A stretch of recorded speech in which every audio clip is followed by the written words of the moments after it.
Whew. What's up, guys? Uh, Jump straight into it. I got it up and running. Uh, Last stream when I did this, I ended up realizing that they they redid the bullpup as far as like um, how the wiring was all set up. So turns out that the for those who are aware on how bullpups work, the original bullpups that were done, like, you still see some of them now, like in the P90, the PDRC, the AUG, and the older gens of the Tavor. They what they had set up was they had the trigger that was in the front, and then they actually had the rod run all the way to the back to where all the electronics and all that stuff was. That was how I saw this, and that's what I was expecting when I first sat here and actually opened this up. I opened this one up, and this one is the CTAR. So the difference on that was instead of all the electronics and all that stuff sitting in the back, housing in the back, they actually moved the micro switch to the front. So you had the actual wiring and stuff not just being isolated in the back. They actually had the majority of the electronics in the front where the trigger is. So because of the trigger, there was actually an electronic control unit sitting on inside the grip itself, which threw me off. I wasn't expecting that. So because the electronic trigger unit was in the front area and all of the gears and stuff was in the back, I had to completely rethink how I had to get this one done. Because the only thing that was running to the back was an actual just the motor wiring and the electronic trigger, in a sense, running to the back. That was it. So I had to I had to completely redo my homework on this particular setup in order to figure out, how am I going to be able to HPA this. Did a little bit more research on it, and I actually did come up with a good solution on what I had to do. And I had to do like a little slight modification to this in order to make it work. And it's not something that, it's not a permanent modification. If the user wanted me to put this all back, all they got to do is, a quick solder work, and it can go back to being AEG. So what I'm going to do, I'm actually going to take this apart and actually show y'all exactly what I actually had to do to make this work. Let me see, do I have my... Yeah, I do have my tank line and reg. It's sitting right here.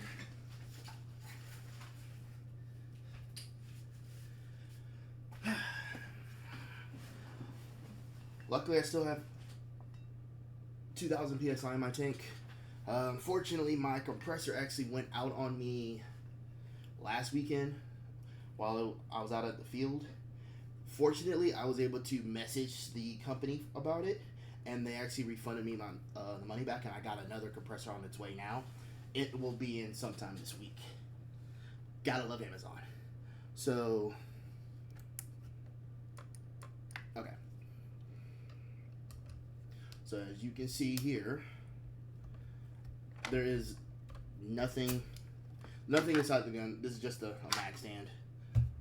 And so on semi,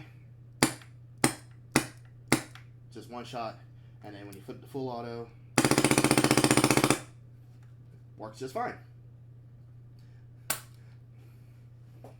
So what I'm gonna do, I'm actually gonna break this down and show y'all exactly how I did this, so that way, if you end up getting one of these as well, I'm also gonna upload this on my YouTube channel. That way I can hold it, because like I said before, I did my MTW build and I didn't even think about saving the video, and I ended up losing it, unfortunately, because it was beyond beyond the 2 weeks time frame for it. So I unfortunately lost that, but I'm not gonna mess that up.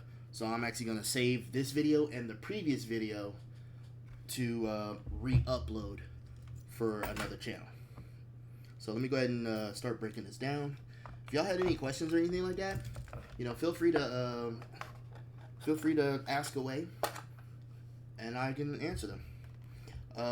One thing that the user he requested, especially for the TAR, a lot of people tend to drill the hole right here and have it at the airline actually come back out this way. He actually requested it to be in the stock area, which honestly I think having it in the stock portion right here is actually a much better fit for it. It just looks more appealing, and it's not so much in the way as far as when you are loading and unloading, whereas being right here, I can see getting hit or getting in the way when you're trying to do like bolt releases and all that stuff, just like that. So I can see that getting in the way, so I can understand why he did it like that. So let me go ahead and do a breakdown on this. That way I can show y'all what needs to be done, and especially on the wiring portion, because of how they had the wiring set up, they made it was easy for the AEG to be taken apart as long as you knew what you were looking at. So let me go ahead and take out the body pins, because as far as the disassembling of it, it follows the same suit to a degree as far as getting out the gearbox. I'm putting all the metal pieces on a magnetic bowl, just to make things a lot easier. Gotta love it. If you don't have one, you need to get one. You'll be very surprised how much of a headache you will save yourself. Okay, so first thing to remove them, you need to remove this, I guess you could say a rod, more so. It's, once you take it out, it's this piece right here. It unscrews in two sides. So you just unscrew it, keep it together. Then you remove the two body pins that hold the bolt release. Then you will need to remove, which I've already did this ahead of time just to save myself from going out to the field doing it multiple times.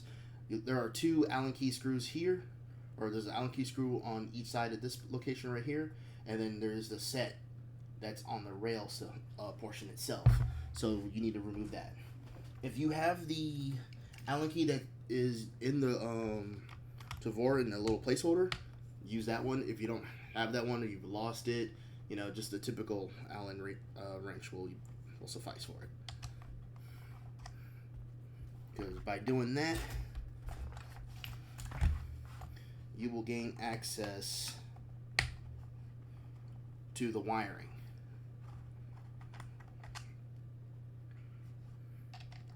Again, put them there.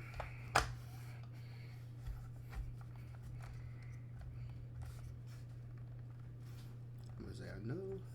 Oh, and then the last thing is you got to remove this other piece right here too, because that also holds the rail down. They're independent, two independent ones. They don't connect through the body like the first set that I showed. So, they just come out.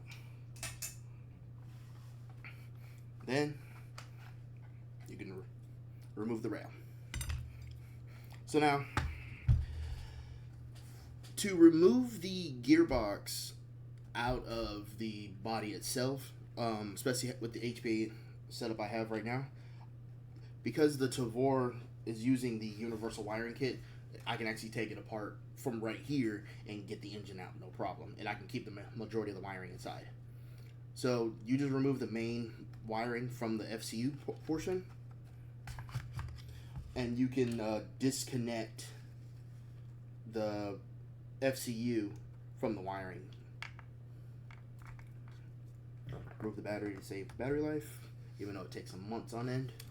So you pull the wiring out from above, and then you can just slide the engine right on out.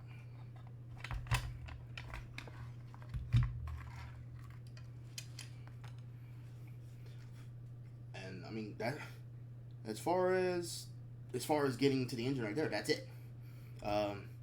What I had to do to make the wiring work was simply extend the solenoid signal wiring, out much further. Otherwise, it would have been a lot harder to detach it from the FCU, because the FCU would have been further back in.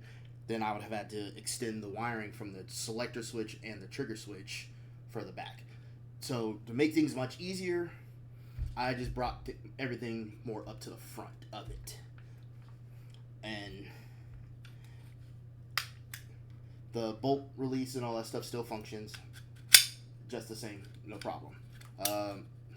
With it being an offset nozzle, it has the Gen 2 Hydra. And the engine, not the engine itself, the nozzle itself on the Tavor is just slightly lower than an M4. So if there was like a 3D printed gearbox that kind of like realigned everything, then you might be able to get away with like an F2, a jack or an F1 or anything like those ones that are like just strictly center nozzle and go from there. But you have the Hydra, you have the F2. I can't think of any other offset nozzles. If somebody else knows another offset nozzle, let me know, because those are the only two that I can think of. And yeah, you get a cookie. Okay, so next thing I'm going to do, I'm going to remove the actual charging handle bar. Well, no, I don't need to remove the charging handle bar. I need to remove the support base that's holding the barrel down. Oops. There's 4 screws that are inside the base itself. So you just remove those 2. And what I'm doing is I'm actually getting to the micro switch trigger board itself, so that I can show you what I had to do to make it work. Because when I did this originally, I soldered the joints, I soldered the wiring onto the micro switch, or onto the micro switches in their respective places. But when I plugged them in just to test it, for some reason it was firing full auto. And I was looking at the back of the trigger board as far as like the schematics and how they were, how everything was running and lined up. It didn't make any sense as far as why it was just flat out going. I am missing. Let me use a bigger Phillips head.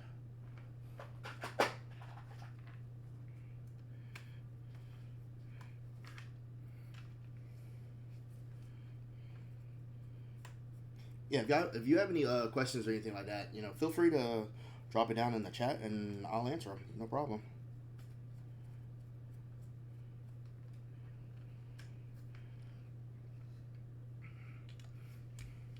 All right. Oh, gotta remove the suppressor and flash hider. That way it makes it easier to take out. Oh, speaking of, so all on the CTAR in particular, because I've checked with the other TAR 21 builds that I've messed with, and I've checked with other sources. The CTAR is actually 14 positive, not 14 negative. So make sure if you're looking for a muzzle brake or anything like that, make sure that it is positive, or you could do what I did. I just so happened to have a 14 positive to 14 negative adapter, so I was able to tack on this, and it didn't compromise me as far as barrel length, because I had so much extra barrel length to work with. So I was actually able to extend the outer barrel to fit the flash hider and the suppressor lock on. So you remove that, and then you have 2 Phillips heads holding the actual trigger board for the control unit. Set these 2 down, that way I can just put them right back in.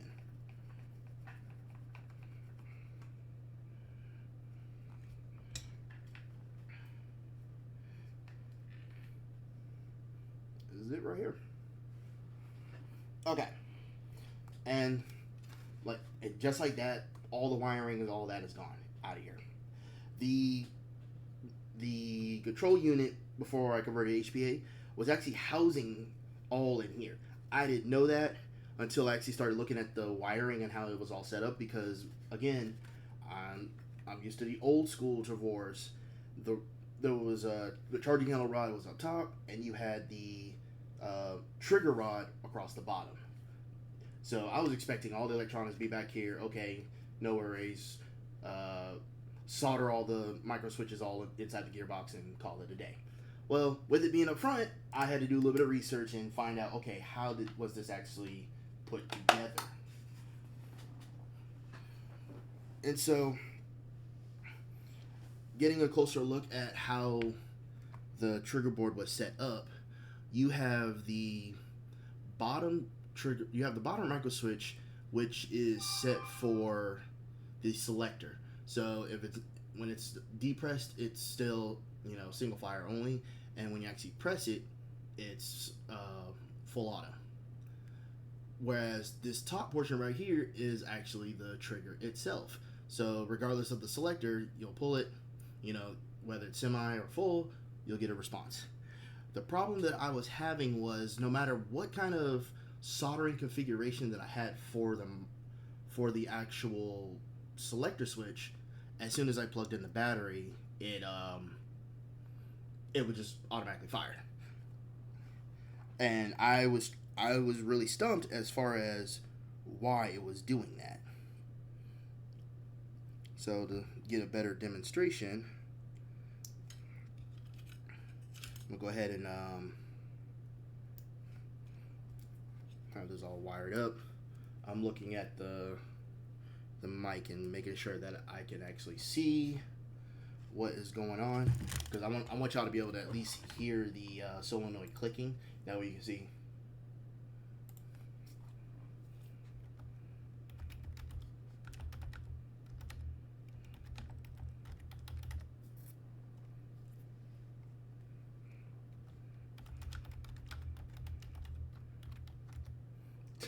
Frost.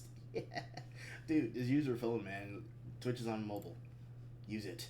Use it. Okay. Anyways. Alright. So, like I was saying, I've got the wiring all hooked up to the FCU.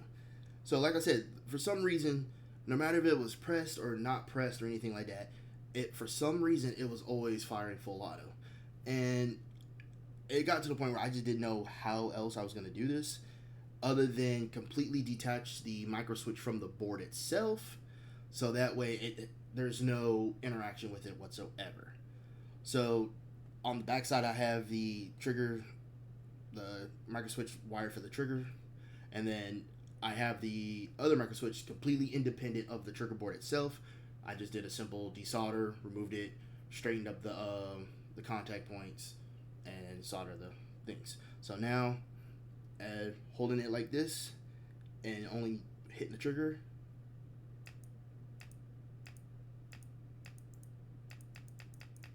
I got semi. So now when I actually press and hold the selector to do full auto,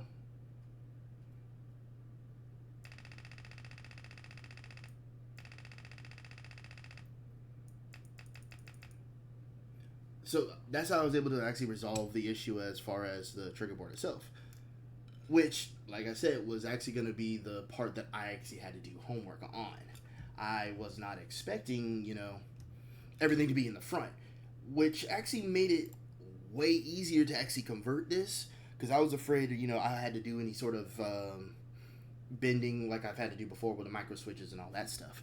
So I was actually able to, it actually was able to speed up the process as far as actually putting this all together itself. While I'm actually sitting here thinking about it, another thing that I had to consider and look around for, I'm going to be doing more research on it since I have plenty of time, is the actual hop-up itself. I'm not sure if it is something in particular with the Tavor 21 setups, or if it's just they just want to ensure proper feeding. So the one thing that I may have to do, I definitely have to extend the bottom portion of the feed tube, mainly because of how the stock one was compared to the one that he requested to actually use. So those who are familiar with hop-up chambers, at least on the bottom feed tube, it comes out, not too far. The CTAR 21, on the other hand, comes out much further. Trying to see, do I have anything I can do a contrast for? I'm gonna have to just bring them up close. If I can, well, yeah, that's a good way of looking at it. So as you can see, the CTAR stock hop up extends down way more than, you know, the standard, which I'm thinking was causing the double feeding issues that I was having yesterday. I put the stock one back in. I did the R hop, or not the R hop. He had the R hop already done.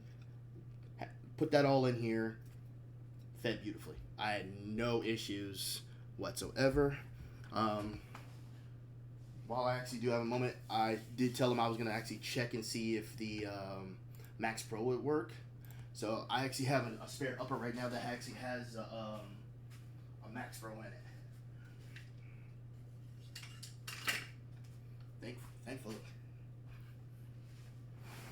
Okay. So looking at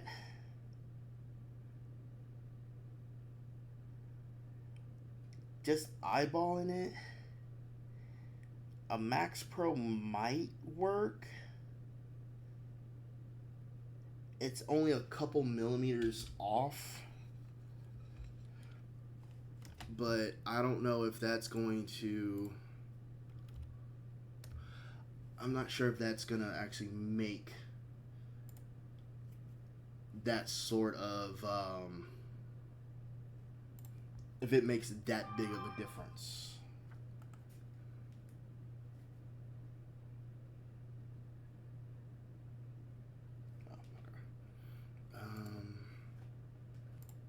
Okay.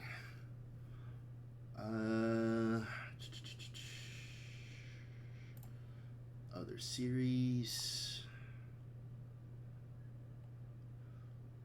UMG, ICS. That.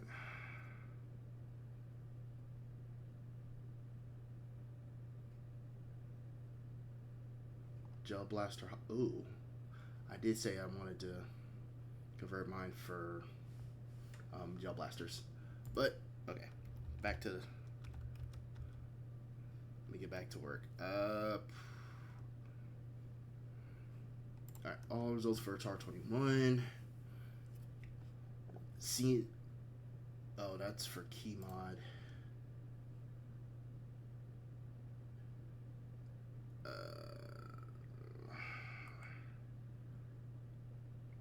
Right now, I'm just looking up internal parts for it, because I see like a programmable MOSFET.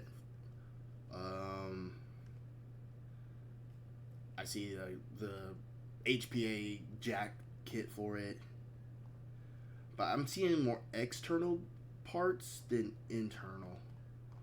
I don't see any. I don't. Here, let me. TAR 21 hop up.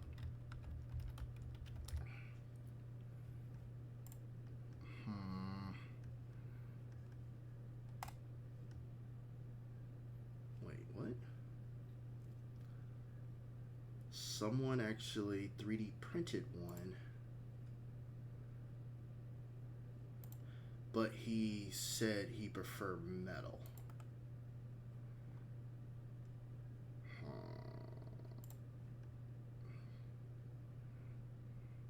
Okay.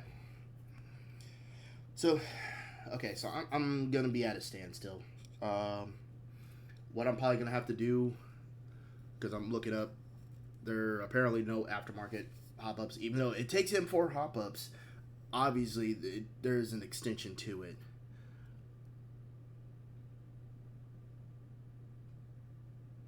Learn no upgraded TAR hop. You can't even get replacement plasma. The only thing I've seen people do is buy an M4 style hop up upgrade kit and use all the parts except for the main one. I think what I'm gonna try, I'm gonna see if it works. Worst case scenario, if it doesn't work, then I'll just swap back to the stock one, or get the other Max Pro that, yeah, get the Max Pro that doesn't have the flap on the bottom side of it. I think that's what I'll end up doing, because I I did try to do the actual standard hop up, and it worked.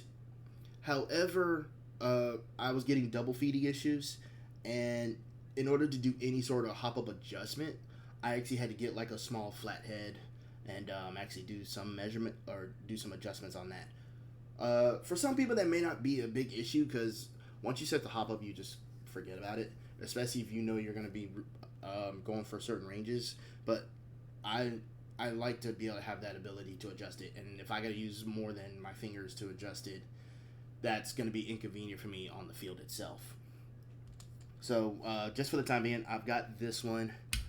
Let me see if Airsoft Junkies has the hop up I'm looking for, because I need a Max Pro,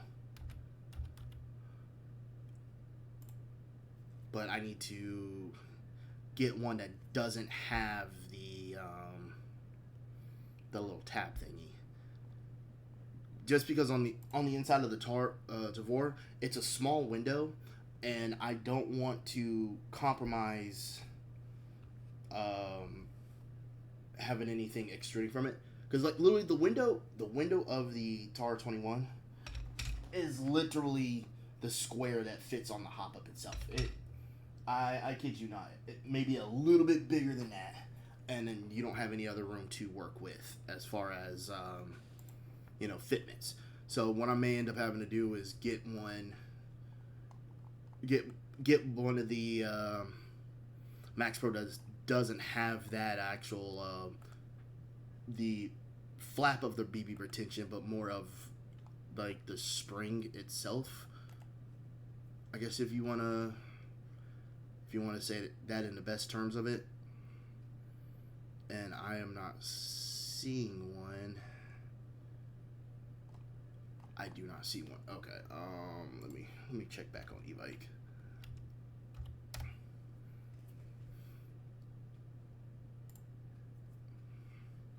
If y'all have any like suggestions or anything like that, feel free to comment on it.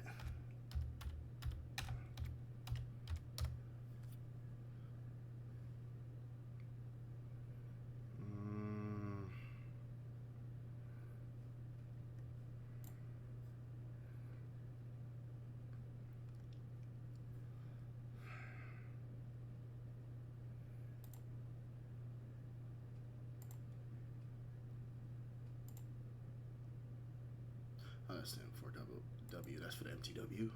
I don't need that. Of course, the classic yellow is sold out. Okay, so I may have to grab like a.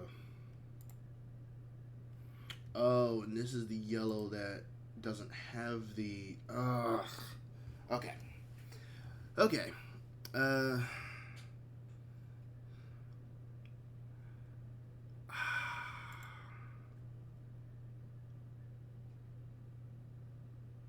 Yeah, the regular ones are sold out. Okay, so I'm gonna have to find another way. I'm gonna need to find a different way of doing that. Okay, no worries.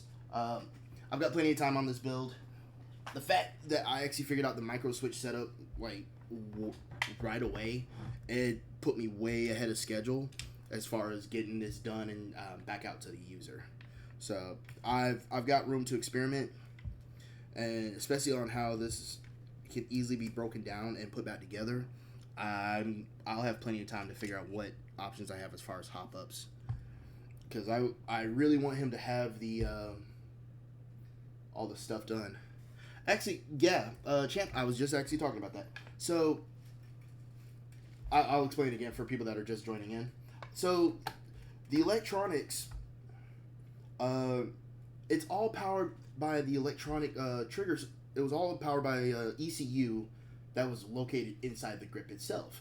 So that threw me off. And what I ended up having to do was to actually redo the trigger board itself and remove that the control unit in place of the for the FCU. So for what I did, I actually took the trigger board itself that was inside the gun. I soldered on the trigger select, because the trigger select one is the one up top. And the bottom one is the actual, or yes, the bottom one is the actual selector. So what I did was I actually desoldered the selector switch because for some reason whenever I plugged in a battery, automatically shot full auto. There was no way of doing it. I wasn't even actually like holding the micro switch down or anything. It was just automatically just started running. So what I did was I actually desoldered the micro switch from the board itself, completely disabling the board altogether, and I actually bit up the contacts, soldered them in, and just went with it. So as you can see here, my little soldering. So now this micro switch is completely independent as it would for like a normal universal wiring setup. So now when it's depressed, it's going to be semi, and when it's actually pressed down, it'll be full auto. And I'm actually about to put this all back together so you can see how it's all done. So with the wire, I have the wiring running out the front and back side respectively. I insert the trigger board back into the body itself.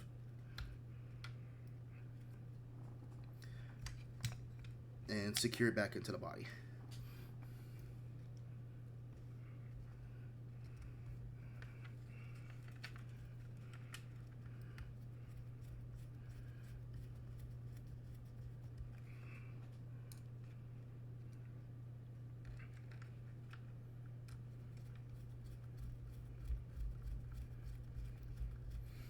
So by having the actual wiring, universal wiring sitting here in the front portion of it, it's going to be a lot easier for the user to actually take this apart if you needed to do any sort of maintenance or anything like that. Because the solenoid wiring, I actually had to extend outward more. So this extra wiring right here, I actually had to splice in.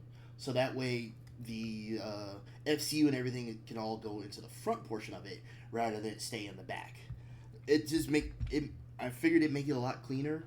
And as far as taking it down, breaking it apart, where as an AEG you just remove the motor contacts and disconnected the electronics and you pull the gearbox out, you can essentially do the same thing, remove the FCU from the front and then disconnect it from the main trigger board, and you can pull everything out with the wiring all in one go. So now, before I put the engine in, I gotta reinstall the hop up. So I run the rod from the back end of it, making sure the wiring is on the left side of the build itself, since the charging handle is on the right side. So trying to keep it clean and keep it relatively balanced. Plus I also need to make sure I keep the spring, because the charging handle and the bolt release are all still functional since it's all mechanical. Okay, cool. Run that all forward. Run this forward. Line it up. There's 2 slots for right where the actual holder keeps it in place, so you can do that. Then I take the actual bracket, line up the charging handle, and line up the outer barrel itself, as well as lining up the hop up inside the little holder. The hop up part is actually going to be the most difficult portion because I've got the spring in the front.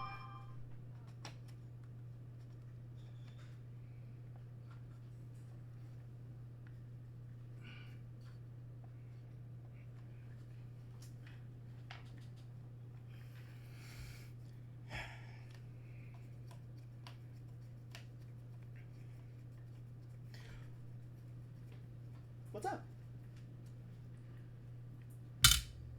What's up? What's going on over here? Oh, I'm streaming. Showing, giving an update to this build. Oh, it just popped out. Dang. Because, oh, it was too far. No wonder. The spring pushed it forward. Yeah, so the problem I was having was the electronics. Because this is the newer gen setup rather than the old gen that I was actually expecting. What the fuck? What's up? None.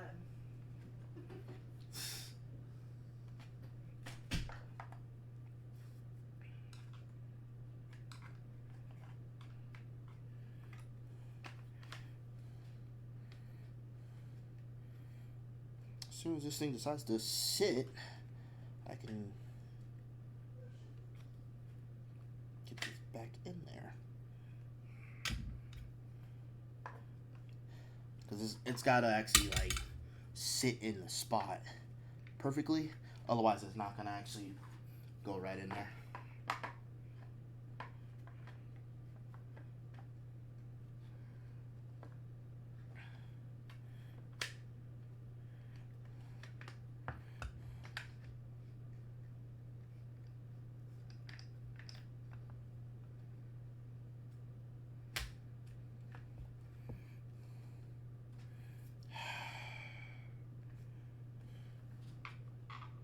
I swear, this is probably like the hardest portion of this entire thing.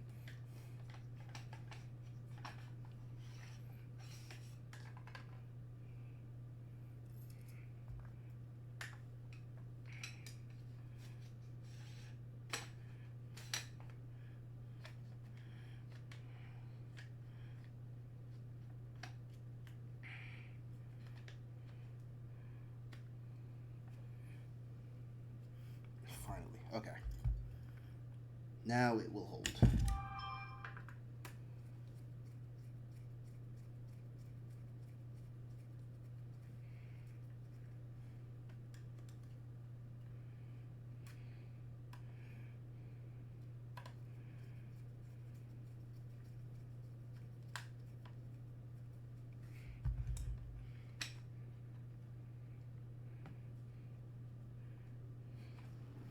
Make sure it's properly aligned underneath, and I'll put it back together.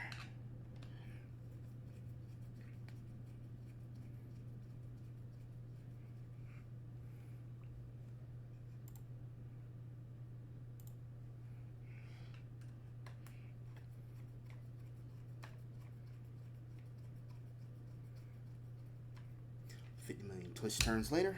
Okay, now from there, you can run the wiring through the front first. That way you can go ahead and get it started because of how long it is, so you can get start on it. And then having the wiring on the right side of the gearbox, and just start feeding it in. Be careful not to tug the wiring too tightly, otherwise you could potentially break it, and then you have to redo the entire thing all over.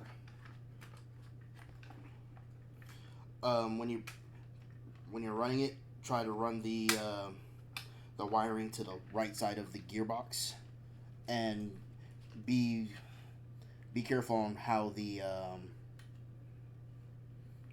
charging handle goes. I have it going to the left of the charging handle, since charging handle's on the right side. I got it sliding a little to the left, and then run the airline out the hole that you have it slide. Again, he wanted his coming out of the actual stock itself rather than the body, so that way it's easier for him to maneuver. So I can do this quick thing right here. So by having the actual universal wiring kit right here in this little area, it's so much easier to plug in the actual wiring itself. So that way I can just have it sitting tucked right in here, right underneath the rail. So if for any reason he needs to pull it out or anything like that, he doesn't have to go through any extra steps to have any of this all removed. He can just unplug it right there, run the line right out, and he doesn't have to worry about the trigger or anything like that at all, if he doesn't want to. And with the FCU and all that stuff all up here in the front, he can either run it down into the front handguard like I've done to do the testing and all that stuff, or he could just keep it all underneath the rail and just have everything all housed right under here. But for all intents and purposes, and for me right now, I'll ask him when it's when it's done, as far as how he wants it wired, we will go from there. So the wiring just sits nice and cozy in this giant area, and I have the FCU battery all hanging out here. So now he has the entire handguard to run any sort of 7.4 LiPo battery to it. So next, we install the rail.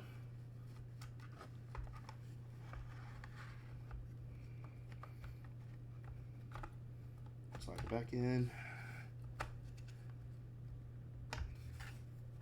Actually, here. There we go. Put the rail in, slide it down.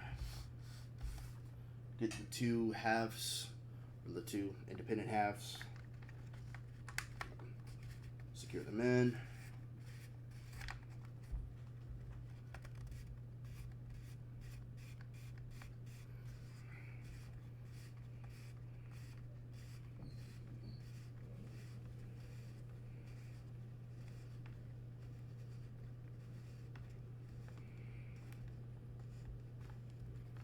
There we go. And then secure the body stuff.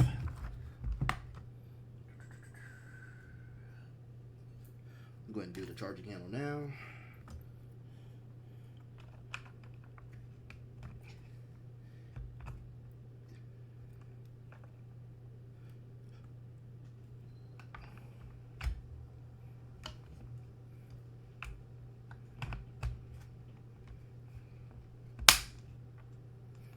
They're supposed to be on the other side because they're indented. Silly me.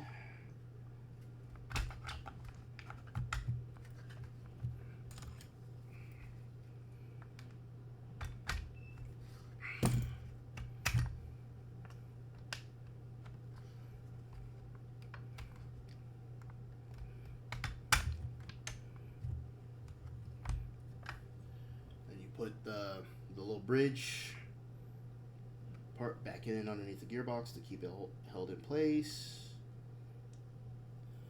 There's not really a side that it, has like a preference on, as long as it screws in.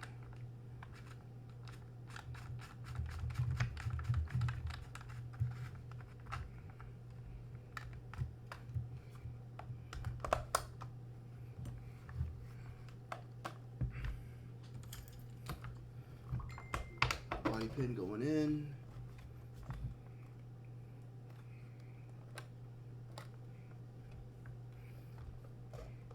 Body pin goes in the right side because the Tavor has the actual indents for the body pins themselves, so that way they go in a specific way. So that way you can't really you can have them in the other way around. That'll just stick out versus it being actually dedicated to a specific direction that it goes in. This, as you can see, it's actually flushed with the rest of the body. Quick check on the charging handle.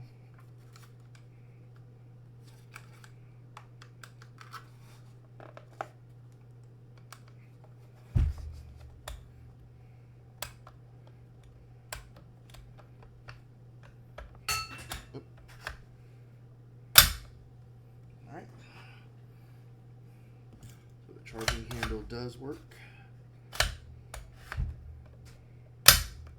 Cool. Now you take your Allen key screws and slide them in, secure them in the front.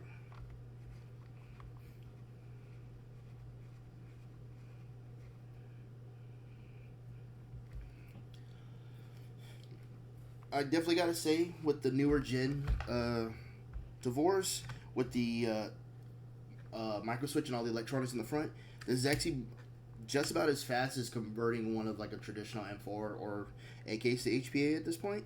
So definitely look into getting, if you are looking into this particular platform, go for the CTAR with the newer gen setup with the control unit in the grip rather than everything in the back. It's a lot less hassle that you have to worry about when you when you have to do the wiring and everything. But if you are one of the old school guys like me, and you just like, you know, how that is, you know, there's nothing wrong with that. One thing I'm going to be looking into is getting an aftermarket grip or handguard for this particular thing.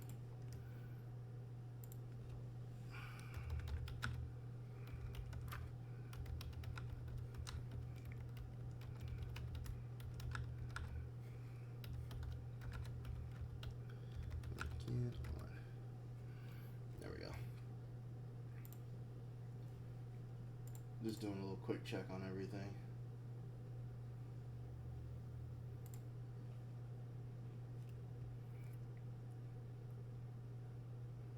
Okay. All right.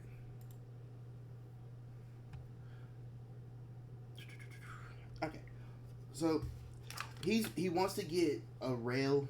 I thought about doing like a little rail segment across here on the bottom. That way it offsets the slanted angle, because instead of it being, you know, flat like that, it's actually tilted.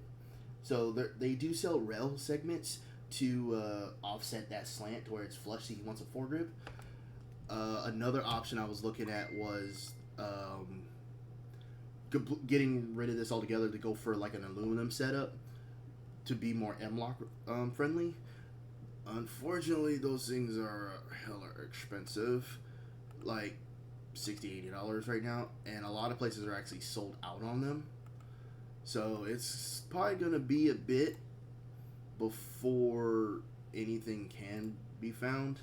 I'm not giving up any hope on it, but gonna definitely see, you know, how things work out on this. Definitely gonna take a look and check a look. Let's see. Yeah, so right now I have I have all the FCUs and all that stuff here and all that. Hey, what up, Ramen? Yeah, I appreciate the follow, man.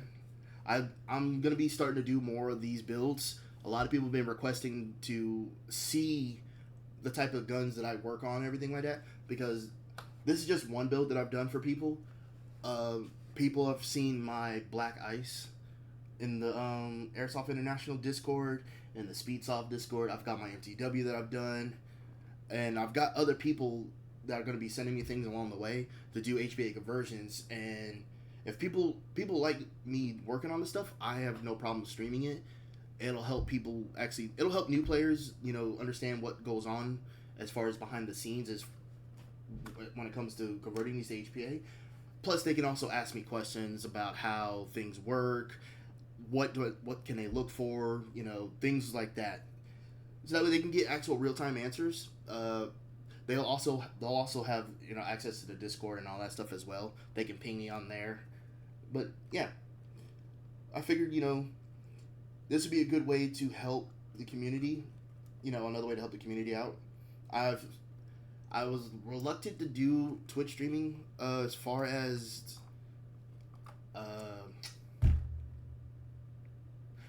doing airsoft. Wasn't exactly sure if it was gonna actually work.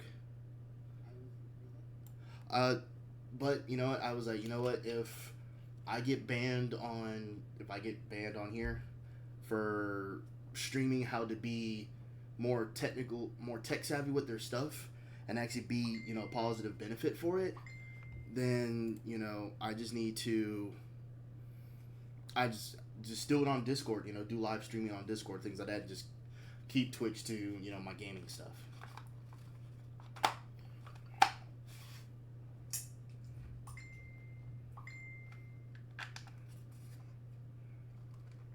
Let me go ahead and put these last two screws on.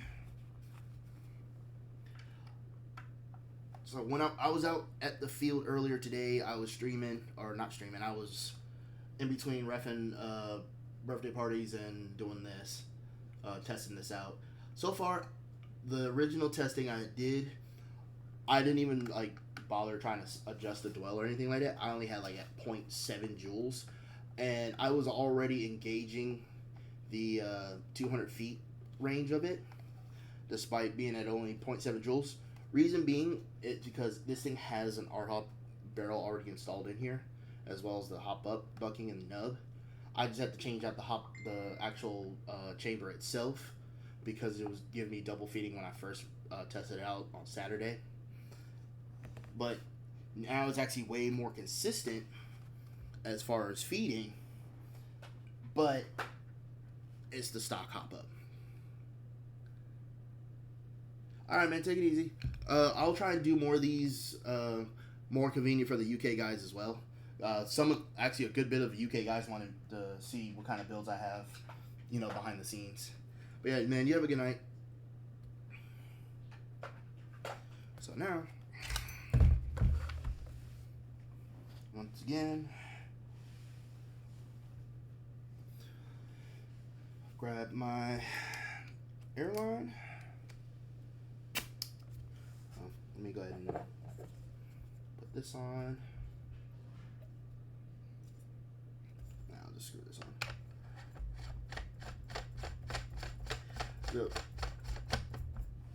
So as you can see, it is on safe. Go to semi, and then full auto.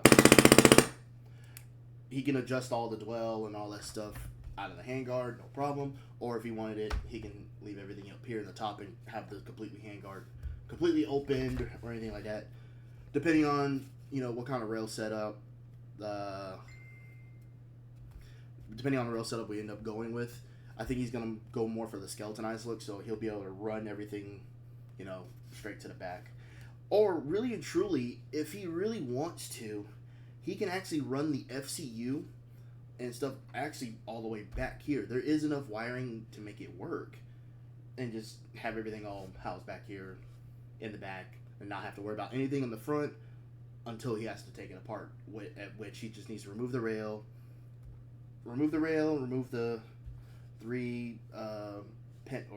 2 pins, the rod, the wiring, and it just pulls all the way out. That's the only thing that he would really have to do in the end of this. Another thing that he wants me to work on is this portion right here. So if you know, you know. He's got one thing in here, but I'm gonna do something else with this. And didn't really think about this, the flash hider up front at first, until I actually did more research on this. I conveniently had a 14 positive to 14 negative adapter, so I was actually able to add that on, and it didn't compromise on the length of the inner barrel, because the inner barrel that he wanted me to put on it was actually longer than the stock one. So right now he only has this much extra now, whereas before, positive thread, so I need to do that. There we go.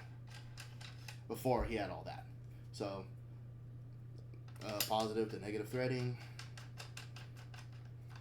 thread that on there. So now that's about a normal length, whereas a simple flash hider will actually, bring it within spec, and he'll be good to go. So, that's pretty much it. Like I said, I'm gonna work on this off camera. With me being at work and all that stuff, I will, if there are any more updates that I need to do on this, I have no problem doing that. I've got, like I said, I've got time to work on this, to actually do the fine tuning, set the dwell, and everything like that. He ideally wants this more for the marksman. Reason being because of the length of barrel that is overall total for it. However, depending on field regulations and all that stuff, he may have to be in the role of assault rifle or as a rifleman. However, if you have the DMR range but rifleman rules, it'll be easier for you to engage in firefights against actual marksmen, because marksmen have a minimum engagement distance, whereas you won't. You won't have a engagement distance, so then you can actually move in closer, and they're going to be at an actual disadvantage for that. I'm trying to think of anything else that would need to be done, or any sort of updates. If y'all have any questions or anything like that, feel free to ask. The next project I think I might be working on may possibly be a 416 build. Another build that may be in the works would be the Jag Arm Scattergun. Someone wanted to see the Black Ice being done on that. And a Black Ice build done on an actual MP7 to stay tried and true to Rainbow Six Siege.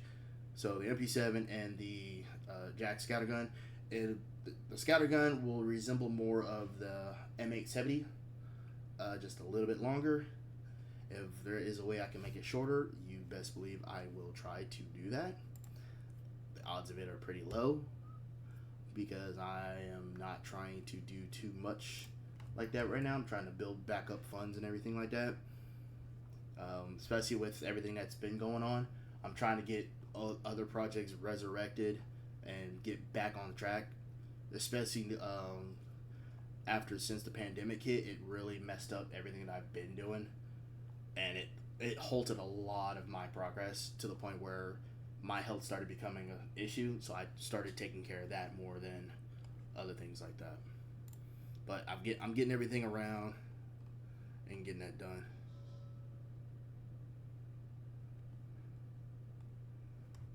So if y'all have any questions or anything like that, feel free to ask. At this point, I'm pretty much close to being done with this. I just got to do a few more little tweaks and other things about this, but overall it looks pretty good. I will be posting this up on the Wolverine Airsoft page. Probably get some ideas on what kind of optics would work best for this, since this isn't my forte. Yeah, man, appreciate it. I'm gonna post this up on the Wolverine Airsoft page, get some ideas, some inspiration, because I think a few others have this as well. So I'm gonna sit here and I'm gonna go ahead and end the stream. I will be copying this as well as the other one. I'm gonna splice them together and actually have this uploaded for other people to take a look at. So if there are no questions or anything like that, guys, I'm gonna go ahead and head on out. Like I said, I'll be on the Discord and all that stuff, so I'll post up the next time I'll be on the stream for all this stuff. But feel free to check out my stream, even if I'm not doing any airsoft streaming like that. I do be playing Siege, Call of Duty, Minecraft. I'll be doing a whole bunch of other games, trying to get back into things, especially in the DMZ. But alright, man, take it easy. But yeah, I'm definitely gonna get back into the DMZ. Like I said, got new medicine. That thing's been destroying me, but I'm getting back into the rhythm of things. So let me go ahead and start getting these pictures set up for you, and I will catch y'all later.